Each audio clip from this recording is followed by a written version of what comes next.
Hello everyone. Now, after dealing with the entire poem, The Lotus Eaters, in brief, uh, discussing the entire poem stanza wise, summarizing the central element of each stanza, now I would like to share a few things with you which you can include in the critical appreciation of this particular poem. The Lotus Eaters represents Tennyson as an artist at his best. It abounds in vivid and accurate pen pictures, lines like, "And like a downward smoke, the slender stream along the cliff to fall and pause and fall did seem." These lines or lines of this tempo, of this temperament, this treatment, bear witness to Tennyson's minuteness of observation of natural phenomena.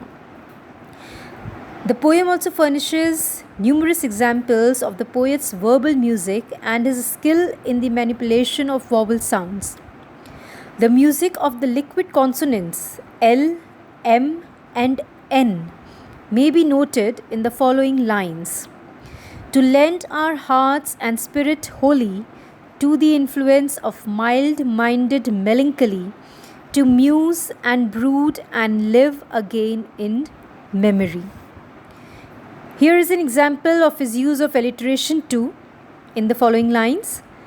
Three silent pinnacles of aged snow stood sunset flushed and dewed with showery drops. So the S and the sh sound have been repeated in the lines. There is also use of vowel sounds contributing to music in the lines like, "Upclomb the shadowy pine above the woven copse, and dark faces pale against that rosy flame." Now, the repetition of words too has a share in producing music. In the following lines, alliteration has been combined with the repetition of words. Note the lines. Most weary seemed the sea, weary the oar, weary the wandering fields of barren foam. So, along with the verse sound, the word weary has been repeated in these lines.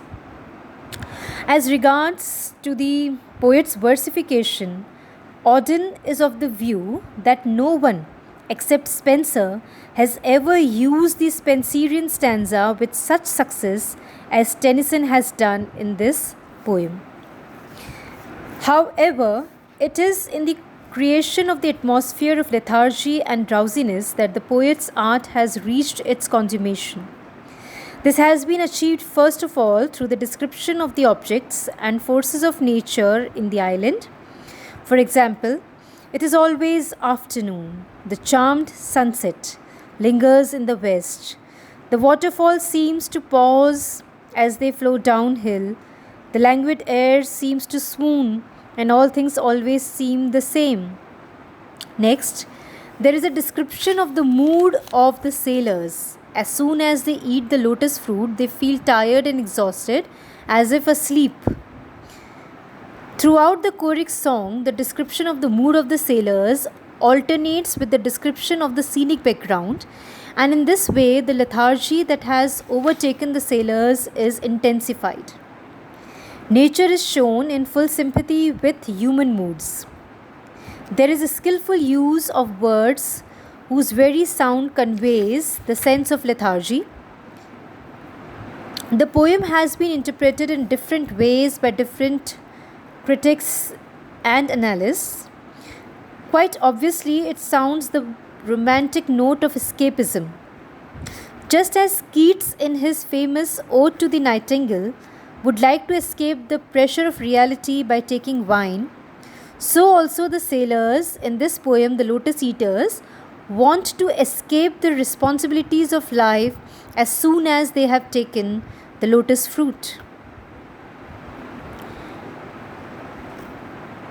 Apparently, Tennyson gives arguments after arguments in favor of a life of complete rest and inactivity, but in reality, his attitude towards such a life is ironic.